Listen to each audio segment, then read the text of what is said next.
mean, it's getting your face. I forgot what we're going through. I just can't get over how many tissues are on the cacti where people have come and had a piss and then left. Yeah, but why would you do it?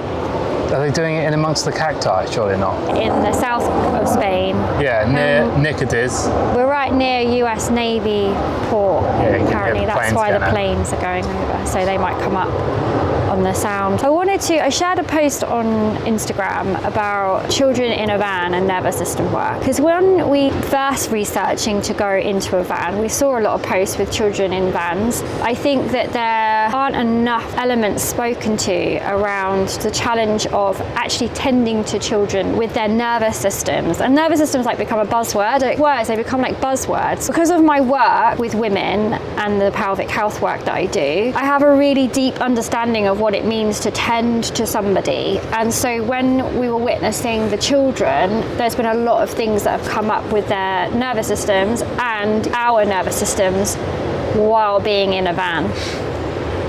Yeah, it's kind of like Christmas thing where they say it just pulls everything into focus, sort of amplifies everything. It's kind of been like that. Any sort of issues surrounding, or mental health issues, or issues surrounding your nervous system. Whilst in a house you can tend to sort of hide away and sort of cover up these things. It's more difficult to do that in a van, when there's only a limited amount of space. So sort of everything has sort of come to the surface, which in some ways it's been really, really stressful. Overall, we're seeing positives in that it's bringing these things to the surface. There's no way of hiding it. We're kind of facing it head on and doing what we can to actually tend to these. Triggers are what we're talking to. It's finding the glimmers and finding what are the triggers. Yeah. And in a van, there are going to be, because of it being a van and a small space, more triggers. But also, as a result of finding new places and joy, there's also more glimmers or different glimmers, which enables the nervous system to constantly be in this flux, which is also very healthy. It's healthy to be in those responses, in the freeze response, in the fight or flight response, and to be in the parasympathetic. But what I'm witnessing is that because we are in a smaller space, everybody's triggers are then triggering other people's triggers, because you're in a smaller space and there isn't that space to allow for the unraveling and allow for the landing into what it means to each person to be in that trigger. And so really it comes down to having to consistently in a van find the glimmers, because if you aren't finding the glimmers and you're only in the triggers, then that's when I think van life could be quite a low, quite almost depressing cycle to be in.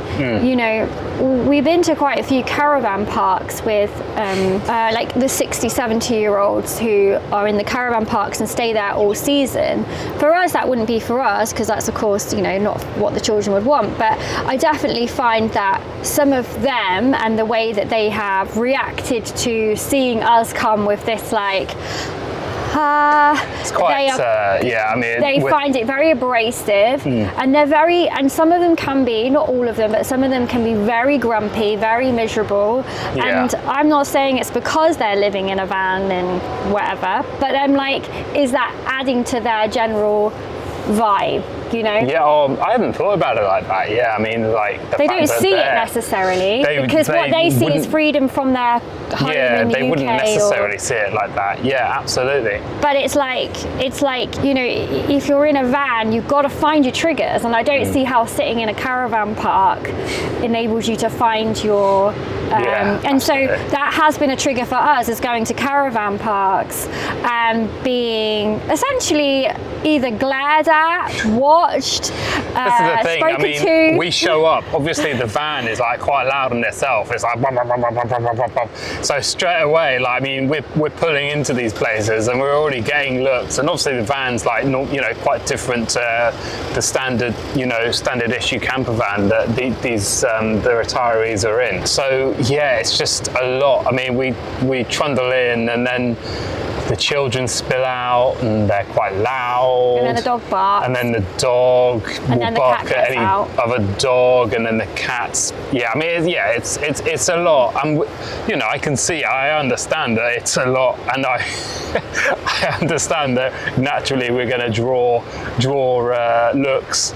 But yeah, sometimes I would say it's been about sort of 50-50 in terms of like, people looking at us and seeing it as a positive, what we're doing, but also, I mean, we're getting a lot of the kind of attitude of you're on our turf now. You sometimes get these places where they have like long-term residents, and in reality, it's like if you walk into a pub that's not your local. It's that kind of sort of feeling of like, oh God, right, okay, should we really be here? Not massively welcoming sometimes, but we do those when we have to do them. It's normally when we need to charge up the battery, the leisure batteries, or we need to take on water or that kind of thing. So we kind of like limit it where we can. That's a trigger, because then when we're in that, we find it really, really triggering to be in that, and then the children like feed off that. And so it's like how we're trying to balance all those kind of triggers that are coming up that we haven't experienced before, because we wouldn't have to go into that situation if you were just in your house. The children, because there is this freedom, what we find is that freedom comes with a line that has to be balanced, which you definitely struggle with at the beginning more so, and probably still continuously struggle with when they essentially just don't listen to like what you're asking them to do, because for their well-being that needs to happen, but in their heads they're like, why should we? Look at all this freedom that we get. We get to make all our choices, and that's the thing, because as a family, we see it as a family unit, so we talk about everything choice-wise that, so it's like, we're gonna go here next, would you like to go to the beach again? Did you enjoy being at the beach? So they actually get to make choices, or seemingly they make choices. Sometimes it's like, it's not really a choice, but it's like they think it's a choice. They think it's part of that conversation. But that's the thing, they're always part of the process, and they're kind of consulted, even if we've kind of made the decision ourselves already, sure, but they're always consulted, and they're always like told what we're doing, and it's very much just, it's constant talking about what we're doing and where we're going and that kind of thing. But the children then, when it comes down to the boundary of this is bedtime, for example, or this is the food that's on offer, for example, will push back sometimes, as particularly one of the children will push back. I think that it's easy to say, oh, that's because it's the van, that's because it's van life, that's because of the lifestyle you've chosen, that's because you've taken them out of their community that they knew. It doesn't matter where it was. If you're actually like tuning in to what is that child's trigger, you can see that trigger will come up in whatever environment they're in. It will come up again and again repeatedly, because that is their trigger. Okay, so how do you tend to that trigger? Well, it's like, in order for your well-being, it means that you need to go to bed by this time so that you get a good night's sleep and you're rested, and when you wake up you feel rested, your hormones are balanced, and you're able to then tune into your other needs, such as eating. And such as what food do you want to eat. But that's what it is. It's like the most basic things in the world. It's like sleep, rest, and eating. And it's the pushback from that.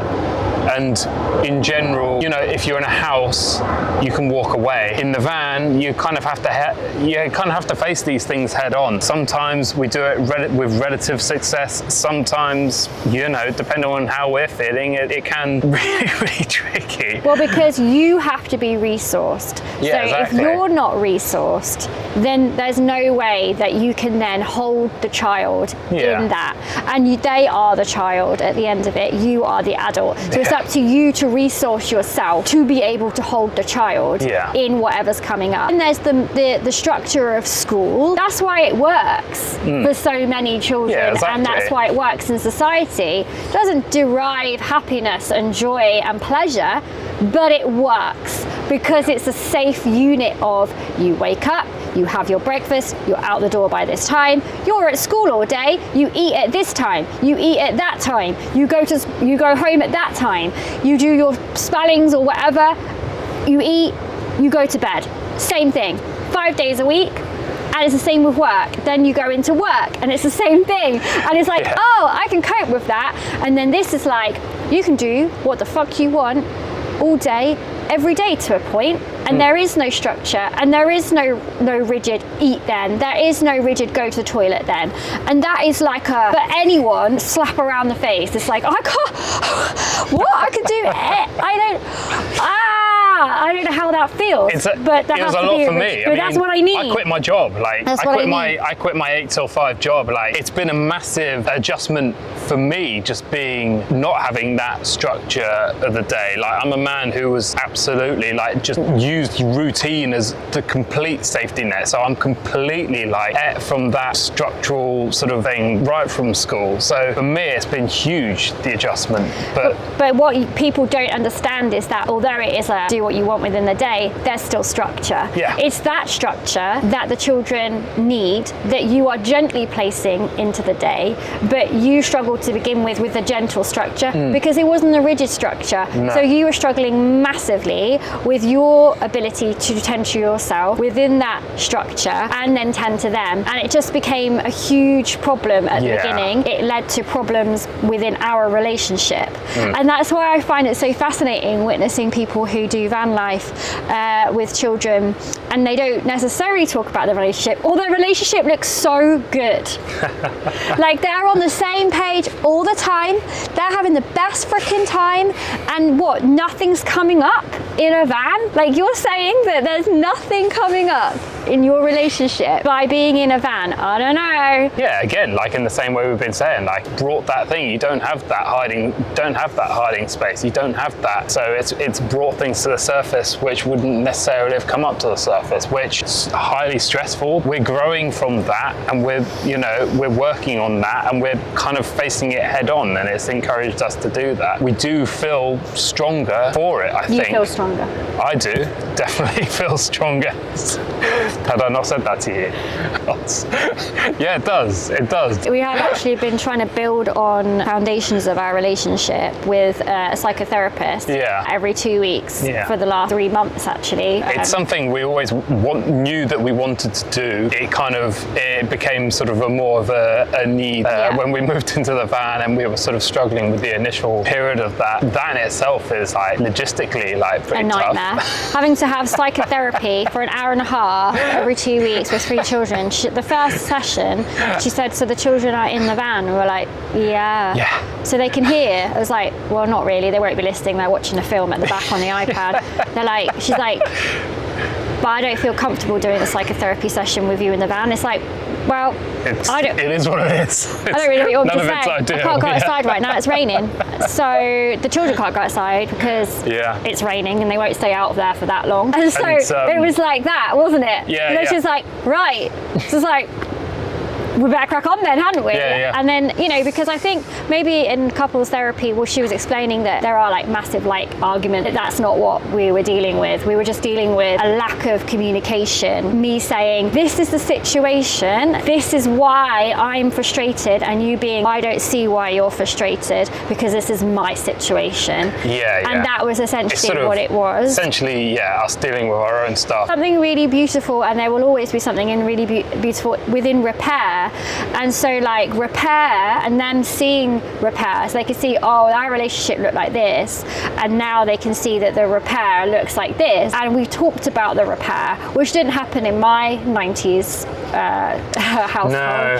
And so people tend to not see that, or even do that, or just divorce. Anyway, so we've been doing that for 3 months, understanding what it means to live in a van, truly trying to. I don't think you ever really will within 3 months. I don't think that's long enough, really. I think it takes a long time, but we've decided, because of Brexit and the 90-day ruling, we have to leave the EU. So we're at the bottom of Spain, and we have to make a decision about where we go. We always said we wanted to go to Africa, but the paperwork was not in order because they failed their initial titration test. test, a serology test, Yeah. which meant we had to do a booster, which meant you had to wait 30 days, which meant you then take bloods and then you wait for the results. And we're currently waiting for those results, which should be absolutely fine. And you can still go to Africa without those results. It's just that if they don't come back okay, you're fucked. Yeah. But we ended up having to slow it right down and wait for these results and wait for everything to happen, which was great because then it meant that we could do stuff with Xanthi with the seizures and really get a grip. We haven't seen a seizure from her since. Yeah. So that's been really, really useful. But we were like, do we now go to Africa, bearing in mind all the work we're having to do for ourselves and, you know, Xanthi having a seizure, pet paperwork.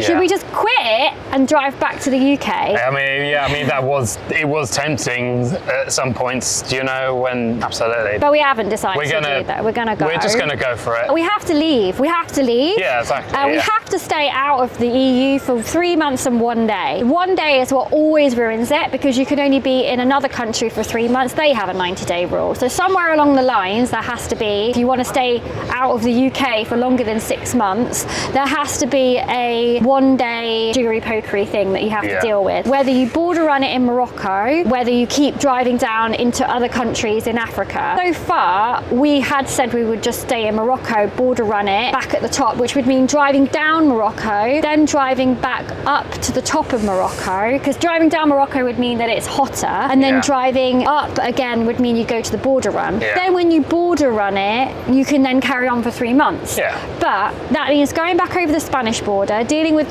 more pet stuff. And so we've kind of decided that we could, if our nervous systems allow, if everybody is having the best time, carry on down and go towards the Senegal. Yeah. And someone said to me the other day who had a vario, he went, oh, you like driving then? And he was like, do you like the desert? Well, I do actually quite like the desert because I really like the heat. Do you like the heat? He said. I was like, well, I kind of like the heat. That's what we're going for, I don't know if the children love it or the black cat will love it or anything else. That to me is a journey, and that to me would be something that would be really fun. Yeah, we're excited. But hard, but fun. We're excited. Naomi's been to like Morocco and that kind of thing, and she's like trying to prepare me and the children for like the sort of the general culture shock of it. Yeah. But I am looking forward to it. But yes, I am sort of I'm anxious and excited. I'm just anxious about going over the border and doing the initial stuff. Yeah. Like because you have to get van insurance, getting a SIM card, which we haven't done on the EU continent, and we have to do because offline maps are shit. Yeah. Paperwork, the pet paperwork still. Yeah. We have to do the pet paperwork to leave, which some people say they don't do, but I'm not here to risk it at this point. No. We spent £1,000, we might as well go all in on all of it. The bit that worries me, just the admin. and then understanding the police checkpoints. Once I get into it, I'm excited. Certainly better prepared. We're more ready than we were. Yeah,